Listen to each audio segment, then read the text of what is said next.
The story starts with a boy named Mace Windsor reading a book in his room. Suddenly, soldiers show up with a serious message. The king wants to see him immediately. When Mace gets to the royal chamber, he's hit with a shock. The king accuses him of betraying the country and announces his exile. Mace is stunned and tries to explain that there's been a mistake, but his brother Alfred mocks him and brings up Mace's secret visit to Vitra, the guardian dragon, hinting that Mace is planning something dangerous. Mace realizes his brother is trying to destroy his reputation. Another family member, Windsor, also wants to be the next head of the family. As Mace puts the pieces together, he starts to panic. He had kept Vitra hidden, but now someone's clearly spilled the truth. Alfred questions whether he plans to control Vitra. The king explains that the kingdom's strength comes from Vitra and demands to know what Mace is up to. Then, the king talks about an event from 4 years ago. A huge dragon appeared near the capital and saved them from monsters and an invading army. The people praised it as a guardian god. The king's son angrily says Mace doesn't deserve his rank and suggests that Alfred should take his place as the head of the family. The king agrees and even cancels Mace's engagement to Princess Lucy, deciding she'll marry Alfred instead. Heartbroken and mad, Mace warns that if he's exiled, Valatra will be angry and the kingdom could collapse. Desperate, he admits the truth. Valatra isn't a god, it's an artificial creature he made with alchemy. Everyone is shocked. Alfred laughs it off. The king's son calls him a disgrace and the court erupts. Guards grab Mace as he begs them to believe him. The king calls him foolish. When Mace swears he's telling the truth, the king's son yells at him to shut up. Alfred suggests sending Mace to Biograd, a faraway place full of forests. The king agrees, noting that the region's ruler recently died, leaving it in chaos. Mace is dragged away, shouting warnings as Alfred mocks him, and the king threatens death if he speaks again. As he travels to Biograd, Mace worries about explaining everything to his sister Tiny. Suddenly, his carriage is attacked, and a group wearing Valor cult headbands surrounds him. They call him a plague bringer and demand justice. He tries to reason with them, but they strike him when he admits he created Valatra. Just as they're about to kill him, a massive shadow appears. Valachar descends. The cultists fall to their knees, begging for mercy, but Vitra breathes fire in rage. Then Valachar speaks, warning them not to touch Mace or face the underworld. Mace, shocked, hears the dragon speak like a human. Then Valachar hugs him, feeling something strange. He cautiously asks if the dragon can return to their original form. Valachar nods and transforms into his sister, Tiny. Tiny grins and asks for clothes. After he hands her some, she twirls in her new outfit and gives him a piece of the infinite vault. Mace asks if she killed the cultists. She says no, just froze them close to death, so no one could accuse Mace of murder. When he asks why Alfred would attack him, Tiny scolds him for being clueless. His engagement to Lucy may have ended, but she still loves him. Embarrassed, Mace tries to dodge the topic, but Tiny bluntly says Alfred is just jealous. She then says the kingdom only survives because of Mace. He disagrees, asking if she was protecting the kingdom as Valatra. With a serious look, she says no. She was protecting him. She decides to go to Biograd with him. Mace, surprised, wonders what will happen to the kingdom. She smiles, saying it doesn't matter. A kingdom without her brother is meaningless. They'll stay together now, and without the guardian dragon, the kingdom's collapse is guaranteed. Tired of hiding, Tiny tells him she's done pretending to be Valatra. She wants them to leave the country and explore the wild lands. After a pause, Mace agrees. She tells him to hop on her back. He's confused, and then she turns into a dragon. She says she'll fly him, but he refuses. It would draw too much attention. As the kingdom's guardian, her disappearance would panic people, so they plan another way. She suggests carrying him in her human form. He's shocked, but she jokes about him holding on tight. Sensing his awkwardness, she suggests buying a horse instead. They go to a stable and ask for a strong horse. The owner shows them one, but it's the only one left. When she says it costs 40 gold coins, Mace is shocked. Tiny is furious about the overpriced horse, shouting that the country is full of corruption. The owner glares, but Mace calmly pays without arguing. As they leave, Tiny complains that they were treated badly. Mace shrugs it off, saying he could have burned the shop down, but chose not to. She's surprised by his calmness. Looking at the horse, they realize it's tired. Mace gently strokes its head, asking if it wants to run free one last time. Seeing the pain in its eyes, he uses his power. The horse transforms into a majestic unicorn, stronger and more powerful than ever. Tiny is amazed. Mace explains he just wanted to level it up to an A-rank horse, but his powers tend to either overachieve or fail completely. She praises him, and he tells her to hop on so they can leave. As they ride, the unicorn moves with amazing speed. Mace says they'll reach Biograd quickly. Tiny holds on tight, leaning against him on purpose. But he complains her horn is poking his back. She adjusts slightly but stays close. Passing through towns, people stare. Mace realizes they're attracting attention and says they need to learn how to control the unicorn's speed. Nearing Biograd, Tiny credits their fast arrival to the unicorn. But Mace insists it's because of her. He reminded her that all the monsters in the Alphasia Kingdom obey her, so they wouldn't be attacked. That idea, being welcomed by monsters, surprised him, but she said it made sense since he's the strongest being around. Near the edge of Biograd, she warned him that from here on, they couldn't hesitate. The monsters ahead weren't under her control. He understood and stayed alert. Suddenly, they saw a huge rock blocking their way. He looked around, thinking there might be a village nearby. Feeling something was off, she said the village was under attack. After checking the rock, he noticed it seemed like it was out of place, like it had been moved. Still, something felt wrong, so he asked her to go check it out. She agreed and said someone had attacked her brother, and that couldn't be ignored. They headed toward the village on the unicorn and saw a giant cyclops.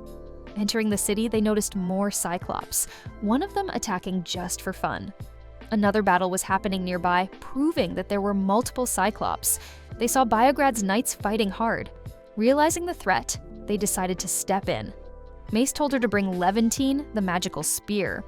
She got it quickly, and together they struck down a cyclops in one hit. Everyone was shocked how easily an A-rank monster was taken down. She admired her brother's strength silently. The knights approached, stunned by the sacred unicorn. Curious, they asked who the siblings were, but before they could answer, two more giant cyclops appeared. She told him to duck as a cyclops charged, then she slashed it in half with full power. The crowd was stunned. She then declared her brother the new ruler of Biograd. He stepped up nervously and explained that they came from the royal capital to protect the city. Suddenly, the knights started coughing violently. Concerned, he asked if they were okay. She realized they had the Black Death. He was shocked. The king never reported any outbreak. The knights told him to stay back for his own safety. Before the talk could go on, more cyclops surrounded them. Mace noticed the knights were sick, but still fighting hard. He couldn't let them die. He told Tiny to transform back into her true form. With fierce resolve, they got ready to fight.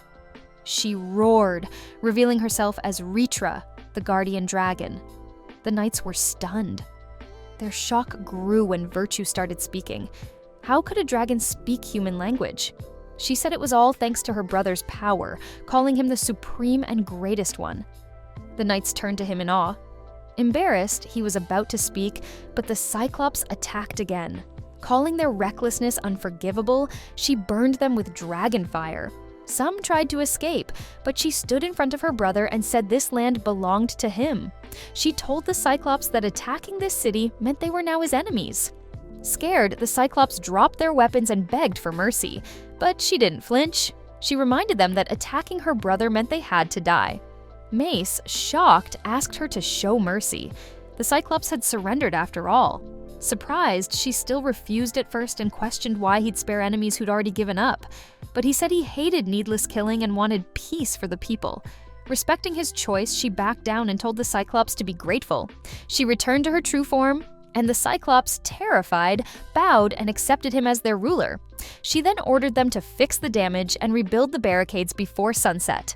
With no other option, they obeyed immediately. Mace thought about his new title, Shadow Demon King. And though it felt odd, he saw the benefit. If monsters listened to him, they wouldn't need to spend so much on military. That could make Biograd thrive. Some knights came up, amazed by his abilities. They said the city was once close to collapse but was now safe. However, they admitted many of them were sick and just waiting to die. They asked him to protect the land. Surprised, he promised that no one would die on his watch and that he'd cure them. The knights were shocked. They said not even the old ruler survived the illness. She stepped in, saying they were lucky. Her brother was the best alchemist in the country's history. She reminded them that his earlier dragon transformation was only possible because of his alchemy. He asked what potions were available in town. Using Genesis alchemy and existence evolution, he made the Panacea elixir and gave it to the knights. Their wounds healed right away, and their strength returned. Realizing they didn't have enough potions for everyone, he told the knights to gather more. They brought all they could find, but it still wasn't enough. He prioritized the most injured and admitted that his earlier potion attempts sometimes failed, but he'd keep trying. She checked the potions and said they needed a workshop to improve the success rate. He agreed and said they'd start with an alchemy cauldron. She reminded him that he had succeeded before without one. He admitted he was relieved his past attempts had worked, but was also scared of failing. His words left her and the unicorn quiet, shaken by the thought. A knight stepped forward and confessed that they thought the royal capital had abandoned them. He said Mace's powers were godlike, and it was only natural that he become king. But Ms. explained he didn't know about the plague in Biograd. The knight was stunned and asked why he was even sent here. He remembered how his brother Alfred had exiled him and started to wonder if Alfred already knew about the disease. Maybe the king only told him the old lord had died. Hearing that, she got furious and said if that were true, she'd crush Alfred herself. She called his actions a huge crime. Exiling Mace like that? He was startled by her reaction and decided he had to handle this carefully. If not, it might be seen as treason. A Cyclops came over, called him king, and tearfully asked for an elixir to save a dying friend. Without any hesitation, Mace agrees. But before moving forward, Tenny asks him again if he's sure about this. He confidently says yes. The Cyclops are now allies, and if there's even a small chance to save them, he'll take it. He gives the elixir to the dying Cyclops, who is instantly healed. The Knights of Biograd, stunned by what they've seen, immediately swear loyalty to him. The people, touched by his power and kindness, call him their ruler and pledge their full support. At the mansion, they talk about the urgent need for medicine. Mace, now serious and focused, points out that the town's supply is too low. When he asks if they can trade with merchants or nearby towns, the knight explains that trade has completely stopped. Everyone is too scared of the plague, and merchants won't come close. This information shocks Mace. Without potions, he won't be able to keep making the elixir. But the knight doesn't see why that's a problem. He figures if Mace can make an elixir, potions should be easy. Mace explains that his Genesis alchemy only works with the best materials. Low-quality ingredients won't cut it. He can make the elixir, but not the potions needed to produce it. Realizing the problem, the knight suggests checking the mansion. The previous lord and alchemist might have left a stash behind. Surprised but hopeful, Mace agrees, and they head off to investigate. When they arrive, the knight calls for the gates to open, announcing the new lord's arrival. No one answers. Tenny gets irritated by the lack of respect toward her brother. The knight apologizes and explains that after the old lord died, a young maid named Eris was put in charge of the mansion. Mace finds it hard to believe that one person could handle such a huge estate by herself. A worrying thought hits him. If she's caught the plague, she might have collapsed inside. Without wasting a second, he tells Tenny to open the gate. She easily breaks through the door. The knight, seeing her strength, finally believes she really is Lady Vetra. She casually mentions that although her powers have weakened in this form, opening a gate is still child's play. Mace had expected her to just fly over and unlock it from the inside. With the gate now broken, she suggests having a Cyclops fix it later. The knight, impressed by how capable she is, smiles. Despite the noise, the mansion is strangely quiet. Getting suspicious, Mace says they need to find Eris right away. He tells the knight to search the second floor while Tenny checks the first. As they search, calling out Eris's name, Mace uses Farsight to scan for life. Apart from the three of them, no one else is there. But the place is super clean, like someone had been taking care of it up until very recently. Eventually, they regroup. The knight says he found nothing upstairs. Tenny, looking sorry, says she couldn't sense anyone either. Mace, deep in thought, is trying to figure things out. Just then, Tenny tells him she detected another life. Just a cat. They assume it was left behind. Then, out of nowhere, the cat starts talking to Tenny in its own way. After a short exchange, she tells Mace that the cat wants to come along. The knight is shocked she can understand the cat. Mace explains that ever since Tenny turned into a dragon, she can communicate with creatures even if they don't speak her language. Suddenly, the cat runs off, leading them to a spot where they find Eris collapsed on the floor. They rush to her and immediately recognize the signs of the Black Death. Mace wastes no time. He gives her some of his medicine, and she recovers almost instantly. Sitting up, she's totally stunned at how fast she healed. Still in disbelief, she asks if he's a doctor. Before Mace can reply, Tenny steps in and tells her that he's actually the new Lord of Biograd. Mace formally introduces himself and says he's happy to meet her. Shocked by everything, Eris quickly apologizes for how she acted earlier and introduces herself as the mansion's maid, saying she's served the lords here for generations. She thanks them sincerely for saving her. Mace, smiling, tells her to thank the cat. It was the one who led them to her. Surprised, she hugs the cat and thanks it sweetly for bringing help. Getting serious again, Mace asks if she can take them to the alchemy workshop. Still recovering, Eris thinks he must be worn out and offers to get a room ready so they can rest. But Mace refuses. There's no time. They need to start making more elixirs immediately. As she listens, the knight tells her that what he gave her was an elixir. She's shocked. She had no idea she'd just taken something that powerful. Meanwhile, Tenny reminds Mace that he must be tired after using his alchemy in town. But he stays firm. Looking at the sad state of Biograd, he says there's no time to waste. He's determined to save the town using his alchemy. He starts sharing what happened in the past, how his sister Tenny once protected the kingdom as the guardian dragon Vetra. But when he tried to cure an illness using alchemy, something went wrong and she was turned into a dragon. When he told the king, no one believed him. He was exiled to the freezing lands of Biograd. When he arrived, he found the city overwhelmed with plague. Now he's committed to saving it with his skills. Eris, realizing how serious the situation is, agrees to help and leads him to a secret alchemist chamber in the mansion, surprising him with its hidden location. As they move through the mansion, the knight tells Eris he's returning to his security post and leaves her in charge. She nods and continues leading them. When they enter, Mace is shocked to see an underground passage hidden beneath the building. They head down and reach an old chamber. As soon as they step in, both Mace and Tenny start coughing. The place is covered in dust. Eris apologizes and says that under the old lord's orders, no one was allowed inside without permission, so it was never cleaned. Mace tells her not to worry, but says they need to clean it before inspecting the stored potions. There could be dangerous stuff lying around. Suddenly, Eris starts removing her clothes, scared. She thinks he's going to punish her. Both Mace and Tenny are shocked.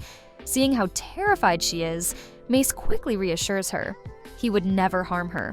Shaking, Eris admits that the previous lord was cruel to her and the other servants. She thought being treated that way was normal. Mace firmly tells her that abuse like that is never okay and should never be accepted. Stunned by his response, she thanks him from the bottom of her heart. Trying to lighten the mood, Tenny jokes that even though Mace is amazing, he'd never hurt anyone. Feeling comforted, Eris smiles and says it's an honor to serve him. Mace asks Tenny to handle the cleaning. She agrees happily. Eris wants to do it herself, but Tenny brushes it off. She activates her infinite warehouse ability and uses wind magic to clean the chamber completely in seconds. Eris watches, totally blown away. She has no idea how everything got cleaned so fast. Then Tenny brings back the stored items, and Eris is even more amazed. She's never seen magic like this. Tenny explains that while the dust was cleared with magic, the storing and restoring of items was done using a magical tool Mace created. Still stunned, Eris admits she's never even heard of something like this. Tenny grins and says it's a one-of-a-kind tool. Mace has made a bunch of magical items, spears, swords, and elixirs included. She excitedly mentions that even the sacred beast outside the unicorn is one of his creations. Eris is totally stunned, thinking back to the legend of the Windsor ducal family, who were believed to be descendants of the famous alchemist Paracelsus. Still, she wonders if his powers go beyond even that great alchemist. He modestly denies it, saying he's still got a lot to learn. As they look for a good place to start their work, Tiny finds an alchemy pot and hands it to him. When he looks closer, he realizes it's their father's old alchemy pot. She tells him she had picked it up before they left, and shares how she went to the king, who was totally shocked to see a dragon.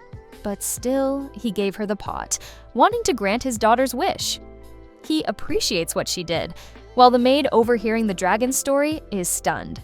That's when Tiny reveals she is the guardian dragon, though she understands if they don't believe her since she can't transform in this place. Meanwhile, he checks out the materials they have: a demon beast's horn, a flame crystal, a sea beast's claw, and an alchemical solution. But none of them are helpful, and he's worried since their potion supply is running low. Before he can come up with a fix, Eris's cat, Mina, shows up, and she scolds her for coming here. Then she jokes that the kitten seems pretty clingy toward her. Watching this, his thoughts start to race. He asks if she knows what's causing the Black Death that's spreading everywhere. Nervously, she guesses it's a bird, but he corrects her, saying the real culprit is a rat. She's shocked. He adds that the kitten seems really smart, remembering how she helped them out earlier. After some deep thinking, he makes a big suggestion. Through alchemy, he could evolve the kitten into a sacred beast. She agrees, trusting him, but says they need the kitten's consent too. Turning to the cat, he seriously explains the risk. If it fails, she might become a monster. But he promises that if that happens, he'll do whatever it takes to bring her back. He admits he's worried too, but tells Eris he really cares about Mina. Eris, moved by his words, says she trusts him. Then he asks Tiny to talk to the kitten since she understands animal language. Eris is surprised she can do that. Tiny gently picks up Mina and talks to her, and Mina quickly agrees she'll do anything to help her. She even calls her mom. Eris is stunned by that. After a brief chat, Tiny tells them that Mina is thankful they took her in 3 years ago. He takes in the moment, realizing this is different from when he created the unicorn. This time, he's about to create something totally original. Doubts creep in, but before they take over, Tiny reassures him, saying she fully believes in him. Thanks to her encouragement, he makes up his mind and carefully gets ready to transform Mana through alchemy. He begins, focused and calm, and tells Tiny to pour the alchemical solution into the pot. She follows his lead, and together they get everything ready. Eris watches, nervous for her cat, but he stays confident in his skills. Once the mix is ready, Tiny carries Mina over and drops her into the warm solution. Eris watches anxiously as the cat comes out all gooey and dizzy. Using high-level alchemy, she begins to transform, growing much bigger and becoming a sacred beast. As Mina adjusts to her new form, she runs to Eris, full of love, grateful for everything she's done. She promises to pay her back. Eris, happy and emotional, hugs her tightly. Then, he gives Mina her first mission: get rid of the rats that spread the Black Death through fleas. Eris is shocked to realize how huge the problem actually is. Tiny, impressed by her brother's success, praises him. Mina, excited to help, activates her new powers and calls a bunch of cats to her side. Eris, confused by the sudden cat crowd, asks if this is Mina's doing. He confirms it, they're all hers now, and will follow her orders completely. Mina leads them to hunt down the rats and stop the Black Death. He watches them go, feeling proud and already thinking ahead about how they'll need more potions to make the elixir at the palace. Meanwhile, Lucy is worried since she hasn't seen Mai in days. When she asks her father about it, the king calmly tells her that Mai has been exiled. She's shocked and can't wrap her head around it. Then it clicks. That's why Lord Valatra is missing too. She turns to her dad and asks how he plans to defend the kingdom now. She warns that if an enemy attacks, they'll be totally unprepared. The king tries to calm her, saying Valatra, the guardian dragon, is still around. But she pushes back, saying Valatra was never really guarding the kingdom. He was. The king, confused, brings up the Malden Empire's recent invasion, saying Lord Valatra kept the monsters away, but she explains that Valatra isn't loyal to the crown. He's a magical beast made by Mai. If Mai's gone, Valatra has no reason to stay and protect anything. Thinking back to what Mai told him, the king starts to get frustrated. She demands to know why. If he knew all this, he still exiled him. The king dismisses her, saying Mai is incompetent and can't make anything valuable. But she doesn't buy it. There's no way someone like Valatra could come from a failure. The king tells her she's too emotional and that defending Mai disrespects Valatra's honor. Then he hits her with another bomb. Mai is gone, and she's now engaged to Alfred. She's stunned. That's when everything clicks. Alfred is behind this. Determined to save the kingdom, she tells her father she's going to Belgrade to find Mai. The king is furious and says she can't just act recklessly, but she argues it's not selfish, it's necessary. Lord Veltra has to come back or the kingdom is doomed. As a princess, she says it's her job to protect her people. The king tries to stop her, saying if what she says is true, the truth will come out in time. But she challenges him. Is he really willing to wait until the kingdom is falling apart to act? The king goes quiet as she walks away. As she's leaving, Alfred blocks her path and demands to know where she's going. She coldly tells him she's going to bring back her fiancé. Furious, he reminds her she's engaged to him now, but she doesn't care. She says Mai's her only fiancé and tells him to move. Before walking off, she leaves him seething. Alfred, fuming, curses Mai and wonders how he escaped the Valor cult that was sent after him. Grinding his teeth, he starts to think that she'll keep getting in his way, even if he uses force. He decides he won't let her succeed. He's heading to Belgrade and he'll make sure it becomes Mai's grave. Meanwhile, Ellis feels lighter, hardly believing she was sick with the Black Death just 2 days ago. As she looks over the city, she notices life slowly returning. Though he only just got here, the rats carrying the plague will soon be gone thanks to Mina and her cats. With that crisis nearly solved, the next big challenge is getting the potions they need for the elixir. Confident he can handle it, she turns to how she can help, by making sure he gets a proper meal. To her, serving him is the only thing she can really do. And she's even willing to do more than that. She finds pride in taking care of him, even though she's trying hard to keep her thoughts in check, especially the ones she thinks are wrong. Ayla is suddenly grabbed from behind by a bandit. He covers her mouth and tells her to stay quiet. Then, he drops a bomb. Her mother is their hostage. If Ayla wants to save her, she has to poison Mace's food. That stuns her. And when she doesn't answer, the bandit coldly asks if she's really ready to let her mother die, warning her he's not bluffing. Suddenly, it's weirdly quiet. No footsteps, no sound. Maybe a silencing spell. Another bandit walks in, holding a magical device that shows an image from far away. When Ella looks, she sees her mom tied up in chains, imprisoned. She freezes. The bandit gives her a grim choice: follow orders, and both of them go free. Refuse, and her mom gets eaten by wild beasts by morning. The pressure is crushing. Ella can't bear to betray the man who saved so many, but letting her mom suffer is too painful. After struggling with the decision, she says no. One bandit, furious, hits her and calls her useless. They decide to make someone else do it and start leaving.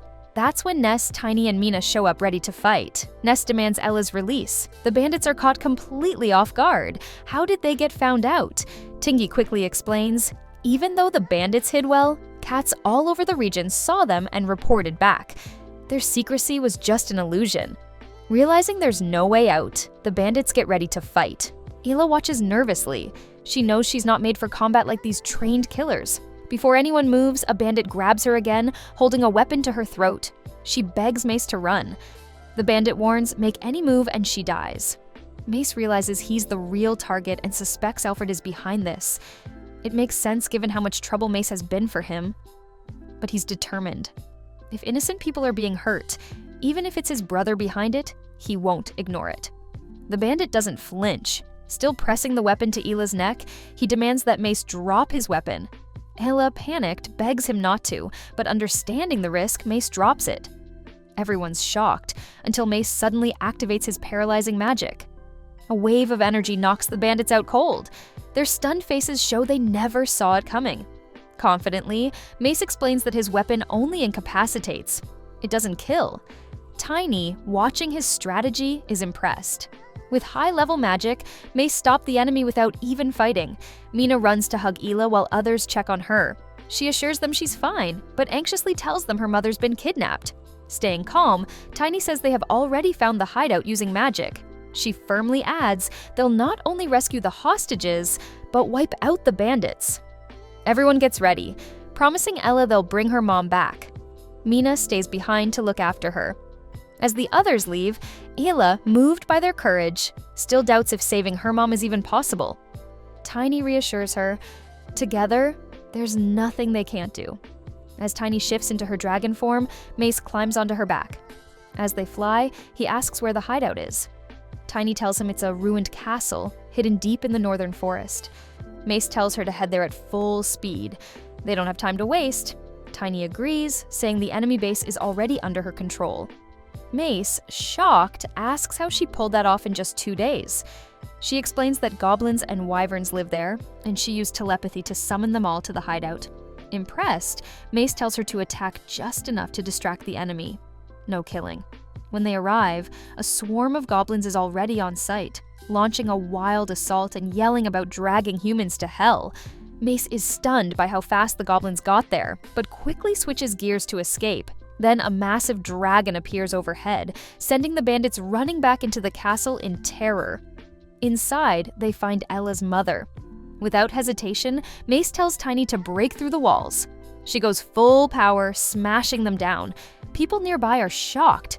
It's Lord Vitra in the flesh. Mace finds her mother. She's weak, coughing, and begging him to save Ella instead. He calms her down, saying Ella's safe and they came to rescue her. Just then, more bandits show up, confused about the intruders and Lord Vitra. Mace gives Ella's mom a potion and tells her to drink it. Instantly, her pain vanishes, and she feels strong again. She's stunned, asking about the potion's rarity, and apologizing for using it.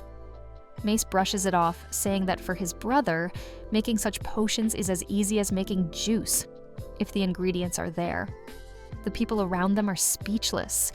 Only 7 of these elixirs are said to exist, and one was just used in front of them. Their eyes shift to Mace. The bandits now realize who he is. One of them, eager for the bounty, charges at him, but before he can land a hit, Teeny jumps in. He tries blocking her with his sword, but she counters so hard that he goes flying, and Mace's paralysis sword slips from his hand. The fallen bandit is taken out fast, and the others are stunned. One mutters that he heard Mace was a failed alchemist, but seeing Teeny's power, he knows that's not true. Furious, she demands to know who hired them. The bandits stay quiet, so she gives them 10 seconds to talk or she'll let the goblins handle them. Terrified, they beg for mercy and finally confess. Their boss is Alfred Windsor. Hearing his brother's name shakes Mace to the core. The idea that Alfred would go this far and involve innocent lives is hard to accept. Teeny, equally furious, suggests burning the whole kingdom down, leaving no one alive. But Mace refuses, saying that's too much. Instead, he suggests sending a warning. They won't let this happen again. She agrees. Turning to the captured enemies, she coldly announces that the goblins can do whatever they want now. The bandits freak out, begging for mercy. This wasn't part of the deal, but Tiny is unmoved. A goblin soon shows up, reporting that the castle's storage is full of potions and food. He calls her their ruler and waits for orders. Mace realizes the supplies belong to the people who cut off aid to Belgrade. Seeing a chance, he tells the goblins to take everything there right away. Without hesitation, they obey, calling him the Shadow Demon King. For a second, Mace is surprised the nickname has already spread, but then he snaps back to focus. He's got work to do. He finally finds a way to stop the Black Death. The scene shifts to the castle where Princess Lucy is getting ready to leave for Belgrade, determined to bring him back. Many at the palace can't believe she's really going, but she calms them down, insisting that he must return. For the kingdom's sake, her advisors worry about her safety and urge her to take a large number of guards, but she says no. She argues that most of them should stay behind to protect the kingdom while Velitra is gone. She admits that demon attacks have been increasing and says it's more important now than ever to keep their defense strong. Once in Belgrade, she believes things will be more stable. Though surprised, the palace staff finally accepts her decision and says goodbye. Watching from the shadows, Alfred grows angrier and angrier as he sees how devoted she is to his brother. His hatred for him burns even stronger, but that anger turns into smug satisfaction. He reminds himself that by the time she gets to Belgrade, Mace will already be dead, killed by the assassin he sent. Feeling confident, he convinces himself that once she returns heartbroken, he'll win her over and claim both her and the kingdom.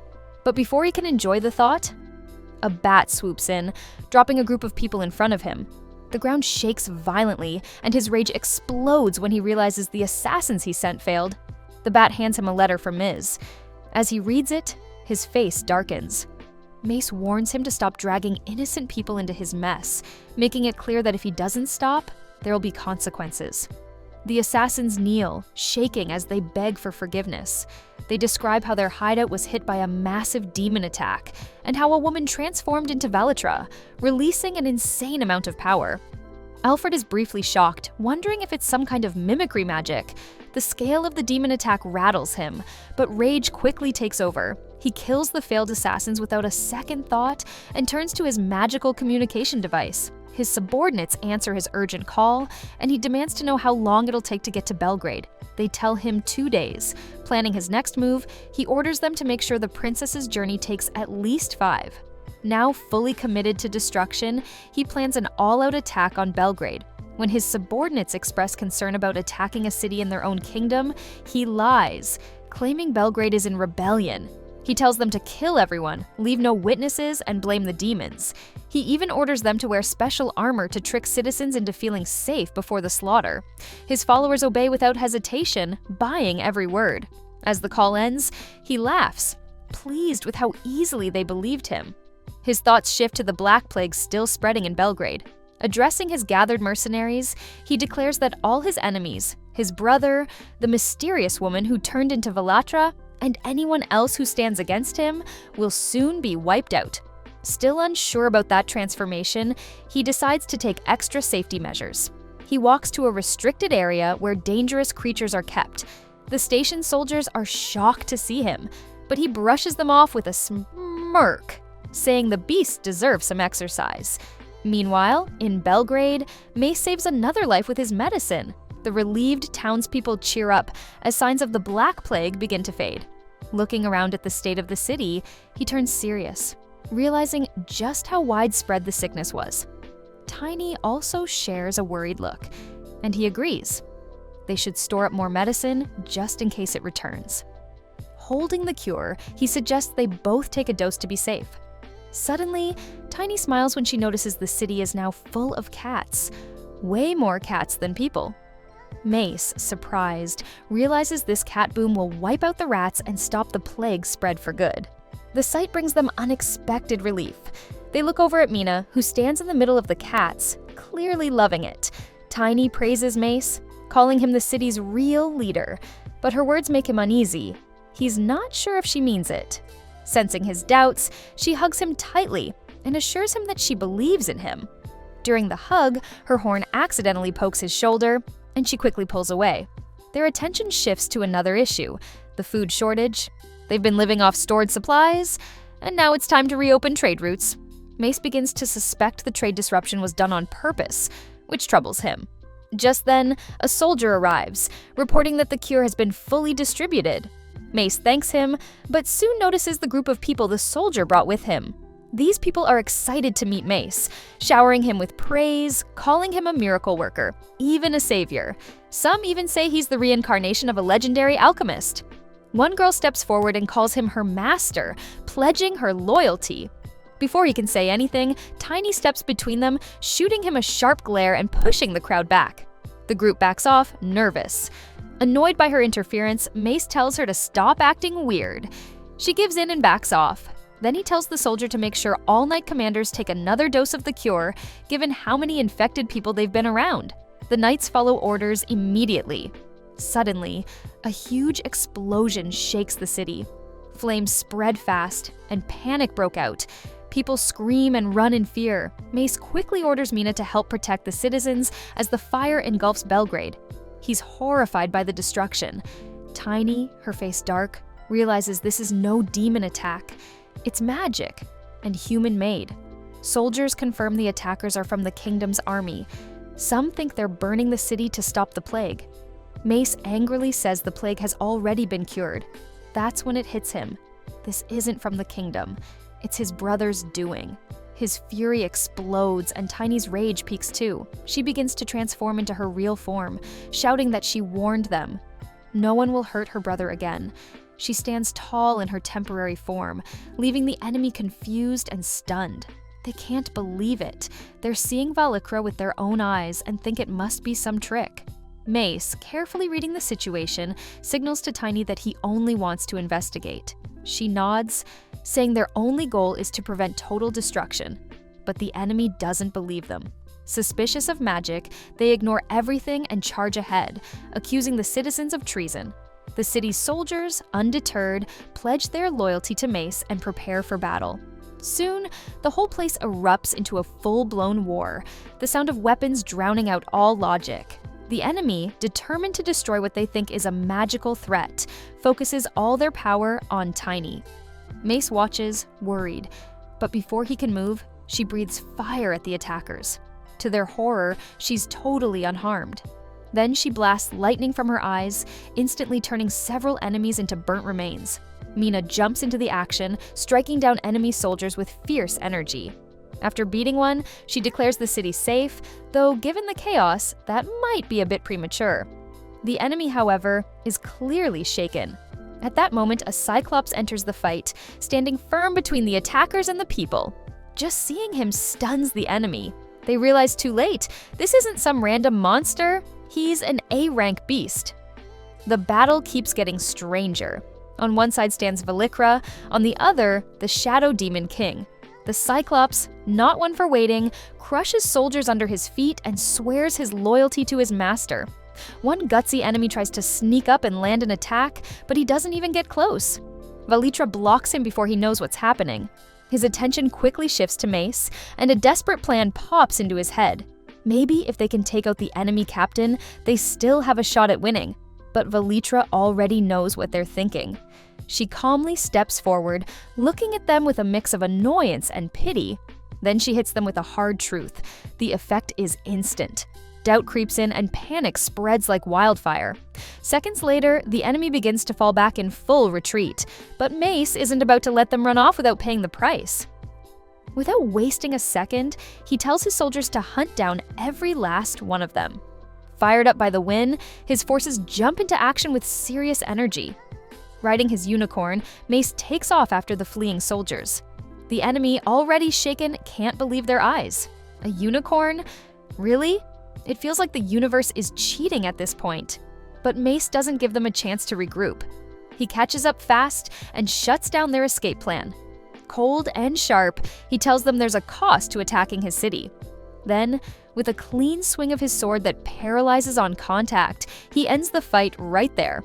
The whole city explodes with cheers.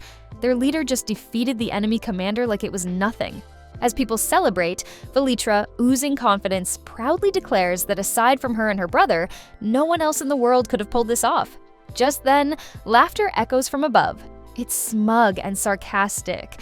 Everyone turns to see who dared to laugh at a moment like this. A figure steps into view, throwing a snide comment at Mace about his oh-so-great team. Then he steps forward and reveals who he is. Alfred. He coolly reminds everyone that he's still the Duke of Windsor's firstborn son. Mace, caught off guard for a second, watches as Alfred shows up flanked by an army of bizarre and terrifying creatures, fully armed and clearly ready for battle.